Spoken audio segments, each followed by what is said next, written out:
If you've ever felt guilty for stepping back, if you've ever been called cold because you chose peace, if you've ever wondered why growth sometimes feels like loneliness, stay with this message until the end, because what you are about to hear may finally set your spirit free.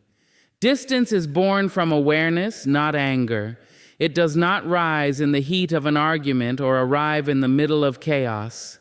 It comes quietly, like dawn after a long night, when the soul has gathered enough truth to finally speak without words. Anger is loud and impatient. Awareness is calm and deliberate. Anger wants to react, to wound back, to be seen and heard in its pain. Awareness, on the other hand, observes, understands, and then chooses what no longer needs to be carried.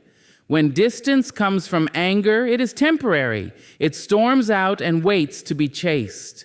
But when distance comes from awareness, it is permanent in its peace. It does not slam doors. It gently closes them. It does not announce its departure. It simply stops showing up where it no longer belongs. This kind of distance is not a weapon. It is a form of wisdom that has learned the cost of staying too long in places that drain the spirit.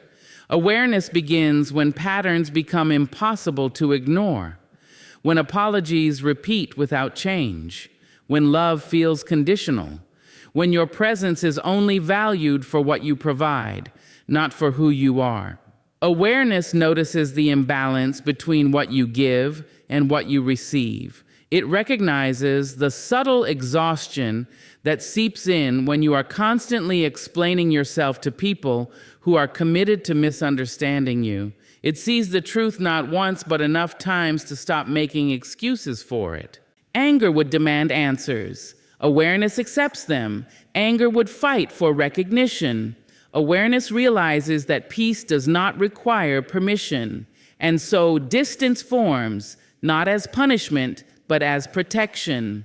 A protection not just from others, but from the version of yourself that kept hoping things would be different, without any evidence that they would be.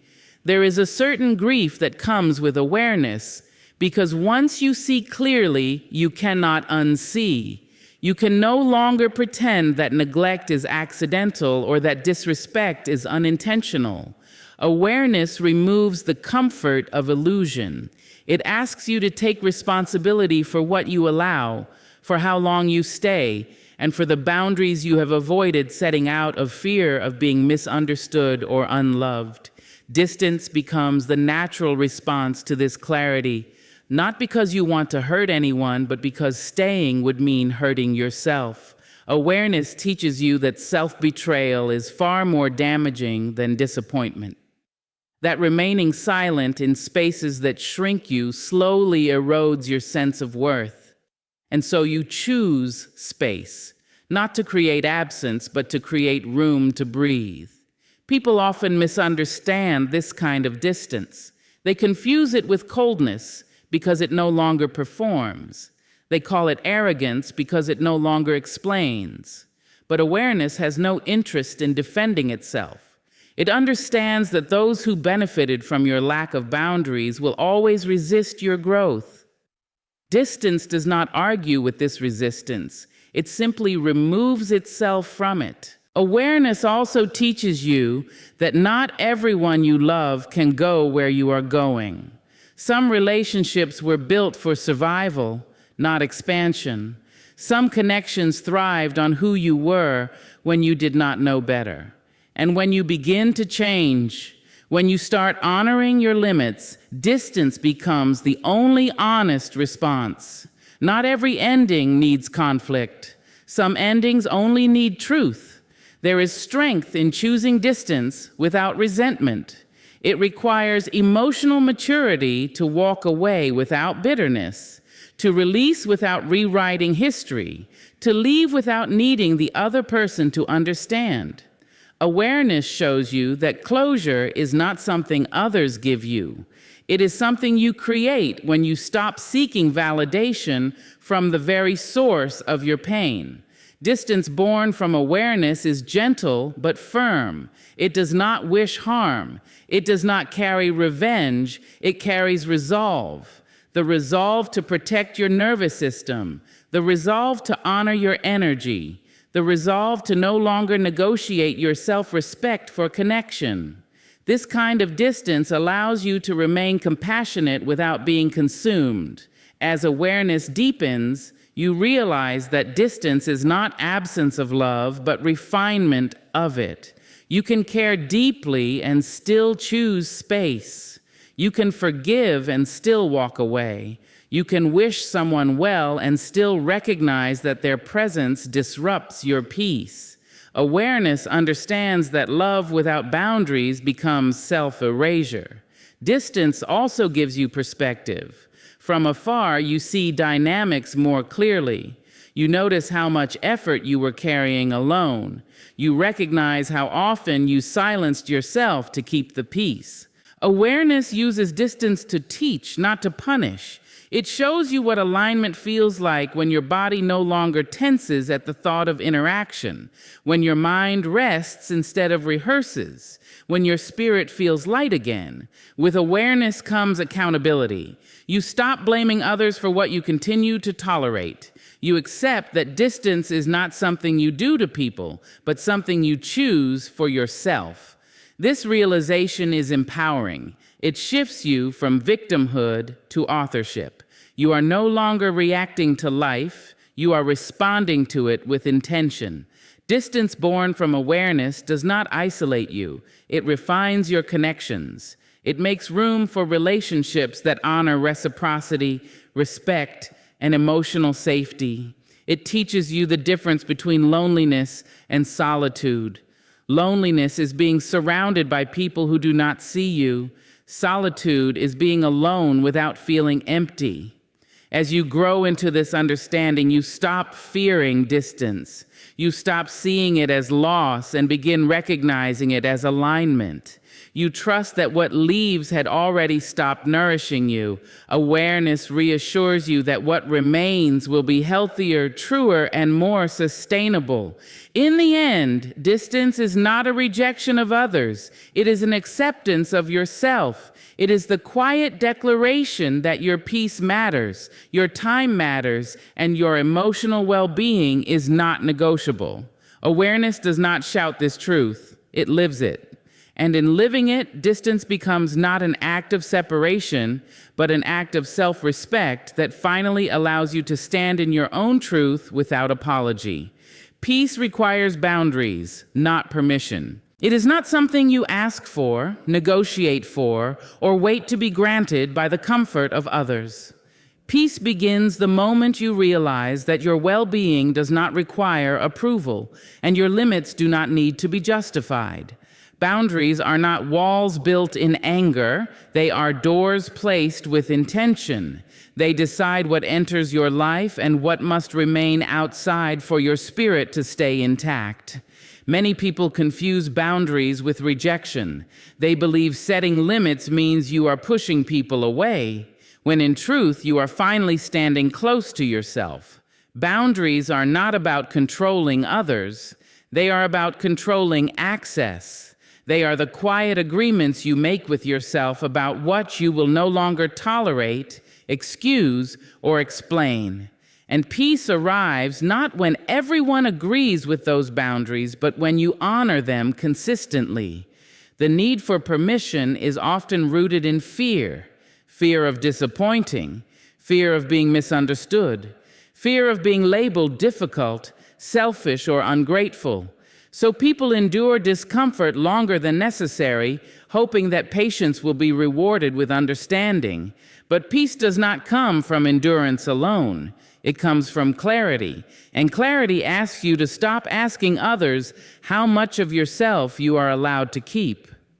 Boundaries emerge when awareness deepens, when you notice how your body responds in certain spaces, when your energy drops around particular people, when your silence becomes a survival strategy instead of a choice. These signals are not weaknesses, they are wisdom. Boundaries listen to those signals and respond with action, not apology. Peace cannot exist where boundaries are constantly crossed. You cannot be calm in environments that demand your self-betrayal. You cannot feel safe where your no is treated as an inconvenience. And yet many people are taught that love requires access, that loyalty means availability, and that kindness means sacrifice without limit. This misunderstanding is why so many kind hearts are exhausted. Boundaries correct this misunderstanding. They remind you that love without limits becomes obligation, that generosity without discernment becomes depletion. Peace grows when you stop explaining why you need space and start trusting that your need is reason enough. Boundaries do not wait for validation. They stand whether they are applauded or challenged. There will always be resistance when you begin to set boundaries, especially from those who benefited from your lack of them. They may accuse you of changing, becoming distant, or caring less. What they are really responding to is the loss of access. Boundaries shift dynamics, they reveal intentions, they expose who respected you and who only tolerated you when you were easy to use. Peace does not require you to convince others of your worth. It requires you to stop placing yourself in situations where your worth is questioned. Boundaries help you do that without hostility. They are firm without being cruel, clear without being cold. They do not argue, they state. They do not defend, they define. Learning to set boundaries often feels uncomfortable at first, not because they are wrong, but because they are unfamiliar. If you have spent years prioritizing harmony over honesty, boundaries will feel like disruption, but that discomfort is temporary. What is permanent is the relief that follows when you no longer abandon yourself to keep others comfortable. Boundaries teach people how to treat you, but more importantly, they teach you how to treat yourself. Each boundary honored is an act of self-respect. Each limit upheld strengthens your sense of agency. Peace is not fragile when it is protected by boundaries. It becomes resilient. Permission-seeking keeps you trapped in cycles of resentment. You do things you do not want to do, then blame others for expecting it. Boundaries break this cycle. They allow you to choose rather than comply. They return responsibility to where it belongs. You are no longer waiting for someone to notice your exhaustion. You notice it and you respond. Boundaries also create healthier relationships. Contrary to fear, they do not destroy connection, they refine it. Relationships that survive boundaries are the ones rooted in mutual respect. Those that collapse under them were dependent on imbalance. Peace flourishes when relationships are built on choice, not obligation. There is a difference between being understanding and being self-neglecting. Boundaries help you see that difference clearly. You can be compassionate without being consumed. You can be supportive without being responsible for everyone's emotions. Peace lives in that distinction. Boundaries allow you to show up authentically. When you are no longer performing to be accepted, your presence becomes genuine. Peace is felt in that authenticity. It is the calm that comes from not pretending, not overextending, not shrinking to fit into spaces that were never designed to hold you fully. As you grow, your boundaries will evolve. What you once tolerated may no longer feel acceptable. This is not inconsistency, it is growth. Peace requires you to adjust your boundaries as your awareness expands. Holding on to old limits that no longer serve you is just another form of permission seeking, this time from your past self. Boundaries do not make you rigid, they make you intentional. They allow you to say yes from a place of desire, not pressure. And a yes that comes from freedom carries peace within it. It does not drain you. It does not come with resentment attached. Peace requires boundaries because boundaries create safety, emotional safety, mental safety, spiritual safety. Without safety, peace is just a performance. With boundaries, peace becomes a lived experience. You do not owe everyone access to your time, energy, or inner world. You owe yourself honesty. Boundaries are how that honesty is expressed. They are not demands made of others. They are commitments made to yourself. When you stop asking for permission to protect your peace, you step into ownership of your life. You become less reactive, less defensive, and more grounded. Boundaries quiet the inner conflict because your actions begin to align with your values. Peace is not found in perfect circumstances. It is found in consistent self-respect. Boundaries are the daily practice of that respect. They do not require explanation, justification, or consensus. They only require courage. In honoring your boundaries, you may lose some connections. But what you gain is alignment. What remains will be relationships that meet you with understanding instead of entitlement. Peace grows in those spaces naturally, without force. Boundaries remind you that you are allowed to change your mind, protect your time, and choose yourself without guilt. Peace follows when you stop negotiating your well-being for acceptance. And once you experience peace that is protected by boundaries, you will never again confuse exhaustion with love, compliance with kindness, or permission with worth. Outgrowing people is a sign of evolution, not betrayal. It happens quietly, often without intention, and rarely without emotion. It is not something you plan or announce. It unfolds as a natural consequence of becoming more aware of who you are and what you need to live in alignment with your truth. Growth changes your questions, your priorities, and your tolerance for what once felt acceptable. And when that happens, some relationships no longer fit the person you are becoming. Outgrowing someone does not mean you have stopped caring. It means you have started listening to your values, your energy, and your inner voice. Betrayal is rooted in harm and deceit. Evolution is rooted in honesty.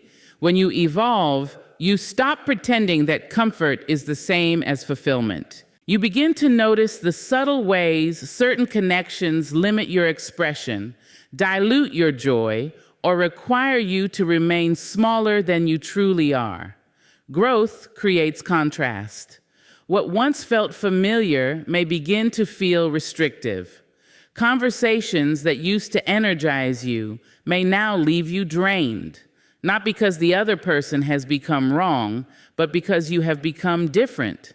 Evolution shifts your internal landscape, and relationships that were built for an earlier version of you may struggle to adapt.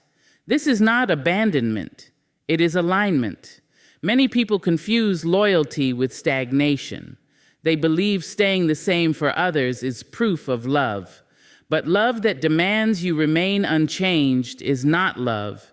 It is attachment to a version of you that no longer exists.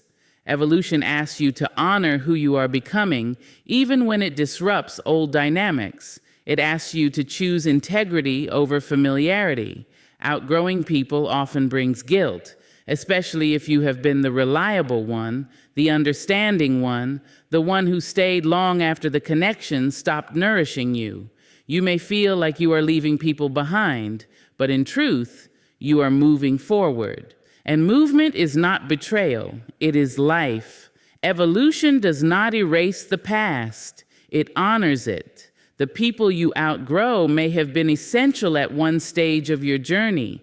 They may have taught you lessons, supported you through difficult seasons, or helped you survive when you did not yet know how to thrive. Gratitude can coexist with distance. Appreciation does not require continued proximity. When you evolve, your boundaries shift. What you once tolerated out of fear, obligation, or habit no longer feels acceptable. This can feel threatening to those who benefited from your previous lack of boundaries. They may accuse you of changing, becoming selfish, or forgetting where you came from. But evolution is not forgetting. It is remembering who you are. Outgrowing people is not about superiority. It is not about believing you are better. It is about recognizing that your needs, values, and direction no longer align in the same way. Evolution is internal. It is not measured by comparison, but by congruence between your inner world and your outer life. Sometimes outgrowing someone means you can no longer participate in the same cycles, the same arguments, the same emotional labor, the same expectations that drain more than they give. Evolution teaches you that repeating patterns without growth is not loyalty, it is self-neglect. Outgrowing people requires courage. It means allowing yourself to be misunderstood. It means resisting the urge to explain your growth to those who are committed to the version of you that made them comfortable. Evolution does not always come with applause. Often it comes with silence. And learning to be at peace with that silence is part of the growth itself. There is also grief in evolution. Grief for what could have been if growth had happened together. Grief for shared dreams that no longer resonate. Grief for the closeness that once felt effortless. But grief does not mean the choice is wrong. It means the connection mattered.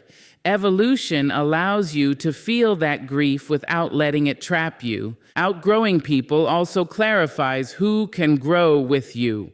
Not everyone will fall away. Some will meet your evolution with curiosity, respect, and support. These are the relationships that deepen over time. They are not threatened by your growth because they are rooted in mutual encouragement rather than control. Evolution invites you to stop forcing connections that require you to compromise your truth. It teaches you that growth cannot be negotiated. You cannot evolve halfway to keep others comfortable. When you try, you end up stuck between who you were and who you are becoming, belonging fully to neither. Outgrowing people is a natural part of becoming more self-aware. As you understand yourself more deeply, you become more selective. Not because you care less, but because you care more about your energy, your peace, and the direction of your life. Evolution refines your capacity for connection rather than diminishing it. There is freedom in accepting that not every relationship is meant to last forever. Some are meant to accompany you through a season, teach you something vital, and then release you to continue your journey. Evolution honors the season without clinging to it beyond its purpose. When you stop framing your growth as betrayal, you release yourself from unnecessary guilt. You realize that staying in relationships that no longer align is a greater betrayal to yourself. Evolution asks you to choose honesty over obligation, growth over comfort, and authenticity over approval. Outgrowing people is not a failure of loyalty. It is evidence that you are listening to life as it calls you forward. It is a sign that you are no longer living on autopilot, repeating patterns simply because they are familiar. You are responding to the quiet invitation to become more fully yourself. Evolution does not demand that you burn bridges. It asks only that you stop crossing them back into versions of yourself you have already outgrown. In honoring your growth, you allow space for new connections, new experiences, and deeper alignment. Outgrowing people is not an ending born of cruelty. It is a transition born of truth. And truth, when honored, always leads you closer to who you are meant to be. Not everyone deserves access to your inner world. Your thoughts, your fears, your dreams, and your vulnerabilities are not public property. They are sacred spaces shaped by your experiences, your healing, and your becoming. Access to that space is not a right granted by proximity, history, or title. It is something earned through trust, consistency, and respect. Many people give away their inner world too quickly. They open their hearts hoping to be understood, validated, or accepted. But understanding is not guaranteed by disclosure. Some people listen not to connect, but to collect. They gather your truths to judge, to compare, or to use later. This is why discernment is not secrecy, it is wisdom. Your inner world holds your softest truths, the parts of you that are still healing, the hopes you are afraid to speak aloud, the wounds you are learning how to tend without bleeding on everyone around you. When these parts are exposed to people who lack emotional maturity, they can be dismissed, minimized, or mishandled. Protection of your inner world is not selfishness, it is self-respect. Not everyone has the capacity to hold your truth. Some people are uncomfortable with depth. They prefer surfaces because surfaces do not ask them to grow. When you share your inner world with those who cannot meet you there, you end up shrinking your expression to make them comfortable. Over time, this creates a quiet loneliness that exists even in company. Access should be given gradually. Trust is built through patterns, not promises. How someone responds to your vulnerability matters more than how much they ask for it. Do they listen without rushing to fix? Do they respect your boundaries without taking them personally? Do they protect your truth when you are not present? These are the signs that someone can be trusted with your inner world. There is a difference between being open and being exposed. Openness is intentional. Exposure is careless. When you expose your inner world to the wrong people, you may find yourself constantly explaining, defending, or regretting what you shared. This is your intuition reminding you that access was given too soon. Not everyone who asks about you deserves to know you deeply. Curiosity does not equal care. Some people seek closeness for entertainment, distraction, or comparison. They are drawn to your vulnerability because it gives them a sense of importance, not because they are prepared to honor it. Access to your inner world should never be granted to those who treat it lightly. Your inner world evolves as you do. What felt safe to share at one stage of your life may no longer feel appropriate at another. This is not inconsistency, it is growth. As you become more aware of your worth, you become more selective about who gets to witness your process. You stop narrating your healing to people who are invested in your pain staying visible. Not everyone will understand your silence. Some will interpret it as distance or secrecy. But silence can be a boundary, a pause, a moment of discernment. You are allowed to keep parts of yourself private until you feel safe enough to share.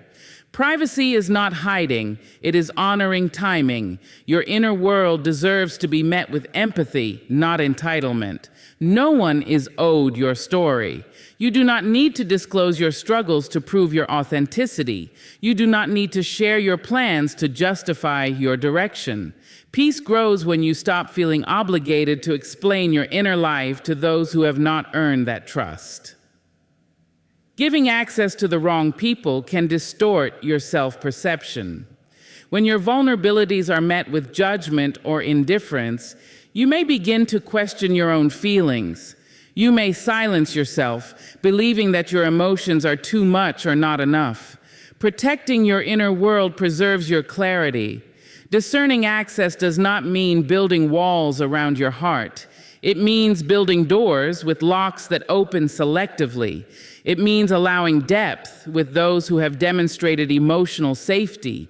It means recognizing that intimacy is not about how much you share, but about how safely you are received. Not everyone will like the version of you that exists beneath the surface.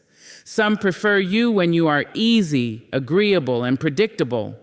When they encounter your complexity, your boundaries, or your truth, they may withdraw or criticize. This reaction is not a sign to close yourself off entirely. It is a sign to refine who gets access. Your inner world is where your values live. It is where your intuition speaks. It is where your healing takes root. Allowing the wrong influences into that space can disrupt your growth. Protecting it creates an environment where you can evolve without interference. As you learn to honor your inner world, you become more grounded. You stop oversharing as a way to seek connection. You stop performing vulnerability to be seen. You begin to share from a place of choice, not compulsion. This shift brings a quiet confidence. Not everyone deserves to know your next move, your deepest fear, or your unhealed pain. Some information is meant to be processed privately or shared with those who have proven their care through action. Your inner world is not a stage, it is a sanctuary.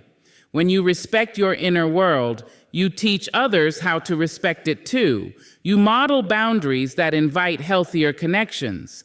Those who are meant to walk closely with you will not rush your openness or demand your trust. They will understand that access is a privilege, not a right. Protecting your inner world allows you to remain compassionate without being depleted. It helps you stay connected to yourself in a world that often demands constant exposure. In honoring this truth, you preserve the parts of you that are most alive, most creative, and most sacred. Healing often looks like silence and space, not because there is nothing left to say, but because words have been exhausted, because explanations have been offered, feelings have been shared, and still the ache remains. Silence arrives when the soul realizes that not every wound can be healed through conversation, and not every pain needs an audience to be valid. Silence is misunderstood. It is often seen as withdrawal, avoidance, or emotional coldness, but in truth, silence is where the body finally exhales. It is where the nervous system begins to settle after long periods of hypervigilance. Healing chooses silence when constant engagement has only deepened the hurt. It is a return inward, not an escape outward. Space, too, is frequently mistaken for abandonment. But space is not the absence of care, it is the presence of boundaries. It is the recognition that proximity without safety is damaging. Healing creates space not to punish others, but to protect what is fragile and mending. Just as a wound needs air to close, the heart needs room to recover. When healing begins, there is often a quiet reckoning. You realize how much energy you spent managing others' emotions, smoothing conflicts, and staying accessible even when you were depleted. Silence becomes the place where you stop performing wellness and start practicing it. It is where you no longer narrate your pain to be believed. You believe yourself. Healing understands that not everyone can accompany you through recovery. Some people are only comfortable with you when you are functioning, productive, and agreeable. When you slow down, pull back, or choose rest, they may feel confused or offended. Space reveals this truth without confrontation. It shows you who respects your process and who resents your boundaries. Silence allows you to hear what was previously drowned out by noise, your intuition, your body, the subtle discomfort you learned to ignore. Healing uses silence to recalibrate your inner compass. It teaches you the difference between what feels familiar and what feels healthy. Without silence, these signals are easily missed. Space also offers perspective. When you step back, you see dynamics more clearly. You notice patterns that were invisible when you were inside them. You recognize how often you were asked to compromise your needs to maintain connection. Healing uses distance not to erase memories, but to understand them with clarity rather than emotion. There is discomfort in this phase. Silence can feel lonely. Space can feel like loss. Healing does not romanticize this part. It acknowledges the grief that comes with stepping away from what once felt like home. But it also knows that grief is not a sign of failure. It is evidence that something mattered. Healing often asks you to sit with yourself without distraction, without constant messaging, without external validation. This can feel unsettling if you are used to measuring your worth through productivity or availability. Silence strips away these habits and asks a deeper question. Who are you when you are not needed, fixing, or proving? In space, you begin to notice how your body responds differently. Tension eases, breathing slows, Thoughts become less frantic. Healing is happening even when it looks like nothing is happening. Rest is not inactivity, it is repair. Silence also teaches restraint. You learn that you do not need to respond to everything immediately, that not every comment deserves a reply, that protecting your energy is more important than being understood by everyone. Healing becomes the practice of choosing what deserves your attention. Space helps you unlearn urgency. Trauma often creates a sense that everything must be handled now or disaster will follow. Healing shows you that you can pause, that you can take time to decide, that nothing falls apart because you chose to breathe before responding. Healing through silence does not mean suppressing emotions. It means allowing them to surface without judgment. Anger, sadness, confusion, relief, all are welcomed. Silence becomes a container where these feelings can exist without being rushed to resolution. Healing respects timing. Space allows you to reconnect with parts of yourself that were neglected. Creativity returns. Curiosity awakens. You remember what you enjoy without external influence. Healing often looks like rediscovering yourself without the noise of expectation. There will be moments when others try to pull you back into old patterns. They may question your distance or misinterpret your silence. Healing does not argue. It trusts that those meant to stay will understand, and those who cannot will reveal themselves through their reactions. Silence strengthens your inner voice. When you stop constantly explaining yourself, you start listening to yourself. Decisions become clearer. Boundaries become easier to maintain. Healing creates a foundation of self-trust that cannot be shaken by external opinion. Space also redefines connection. When you return, you do so with intention rather than obligation. Relationships that remain feel lighter, more honest. Healing teaches you that closeness without space can suffocate, and space without guilt can deepen bonds. Healing does not rush to closure. It understands that some wounds need time rather than answers. Silence allows unresolved feelings to settle naturally. Space gives them room to integrate into your story without dominating it. As healing continues, silence becomes less heavy. It transforms from withdrawal into peace. Space stops feeling like separation and starts feeling like freedom. You are no longer hiding, you are resting. You are no longer avoiding, you are choosing. Healing often looks invisible to others.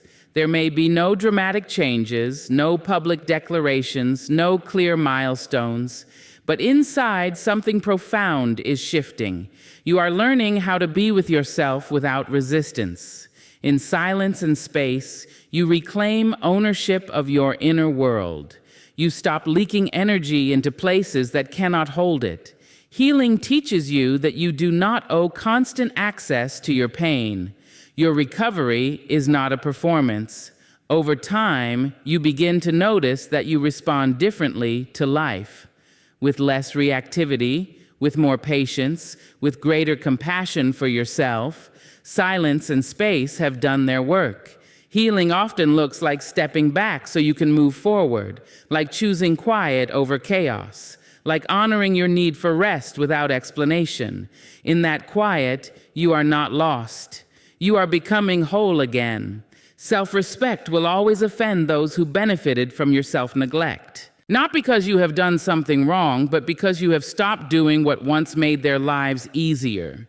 When you no longer overextend, over-explain, or overgive, the shift becomes undeniable. What once felt normal to them now feels like resistance, and what once went unnoticed now feels like refusal. Self-neglect often hides behind kindness. It shows up as saying yes when your body is tired, staying silent when your heart is hurt, and minimizing your needs to preserve harmony. Over time, this pattern becomes familiar not only to you, but to those around you. They grow accustomed to your availability, your patience, your willingness to adapt. When you begin to practice self-respect, it disrupts this unspoken agreement. The discomfort others feel is not caused by your boundaries, but by the loss of access they once enjoyed.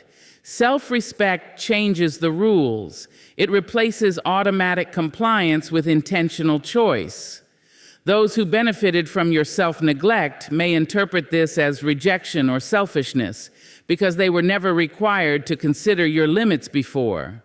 Self-respect is quiet but firm. It does not announce itself or seek validation. It shows up in small decisions that say, "I matter too," saying no without apology, taking rest without guilt, choosing distance over constant explanation. These actions may seem insignificant, but they shift the entire dynamic, and shifts create resistance. People who are comfortable with you neglecting yourself will often question your change. They may accuse you of becoming distant, difficult, or uncaring. But self-respect is not about becoming less caring. It is about caring without self-erasure. The offense they feel is not a reflection of your character, but of their expectations. Self-neglect teaches others how to treat you. When you consistently put yourself last, people assume that is where you belong. Self-respect corrects this lesson. It reintroduces you as someone with limits, preferences, and needs. This reintroduction can feel threatening to those who relied on your silence. There is a particular kind of guilt that surfaces when you begin to honor yourself. You may feel responsible for others' discomfort. You may wonder if you are being too harsh or too rigid. But self-respect does not create harm. It reveals it. It exposes imbalances that were previously maintained by your willingness to endure. Those who benefited from your self-neglect often confuse access with entitlement. They believe that because you once gave freely, you are obligated to continue. Self-respect breaks this illusion. It reminds you that generosity is a choice, not a debt. As you practice self-respect, you may notice how some relationships change. Conversations feel different. Expectations are tested. Some people adjust, learning to meet you with mutual respect. Others resist, clinging to the version of you that made fewer demands. This resistance is information. It shows you who valued you for who you are and who valued you for what you provided. Self-respect does not require confrontation to be effective. Sometimes it is simply a shift in behavior. You stop responding immediately. You decline without justification. You take care of yourself first. These quiet changes speak loudly. They communicate that your energy is no longer endlessly available. It is important to understand that offending others is not the goal of self-respect. The goal is alignment. The offense is a byproduct of change, not an intention. You are not responsible for managing others' reactions to your growth. Self-respect asks you to manage your own integrity instead. When you neglect yourself, you teach others that your needs are optional. When you respect yourself, you teach them that your needs are essential. Not everyone will welcome this lesson. Some will push back, hoping you will return to the familiar role. Self-respect requires the courage to stay consistent even when misunderstood. There is freedom in realizing that being liked is not the same as being respected.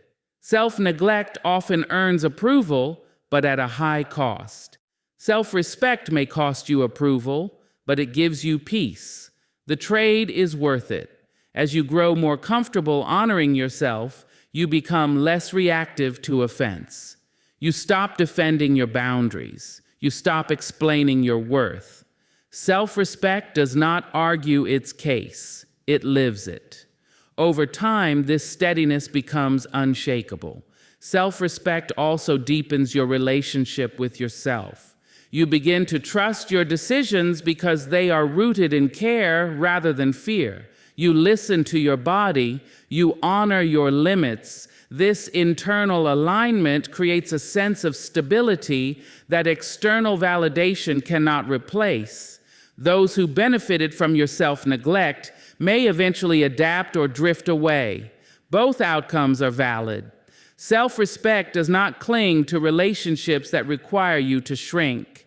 It allows space for those who can meet you as you are. Choosing self-respect is not a rejection of others. It is an acceptance of yourself. It is a declaration that your well-being matters. The offense it causes is not a sign that you are wrong. It is a sign that something unhealthy has been challenged. In honoring yourself, you may lose the version of you that was always accommodating, always available, always silent. But what you gain is far greater. You gain clarity, peace, and a life that is no longer built on self-sacrifice disguised as love. So if today you feel the pull to step back, listen. If your spirit feels tired of explaining, honor that. If your peace requires space, claim it without apology. Because distance is not rejection, it is redirection, not cruelty, but clarity, not loss, but alignment. And one day you will look back and realize the distance you chose didn't break you, it saved you.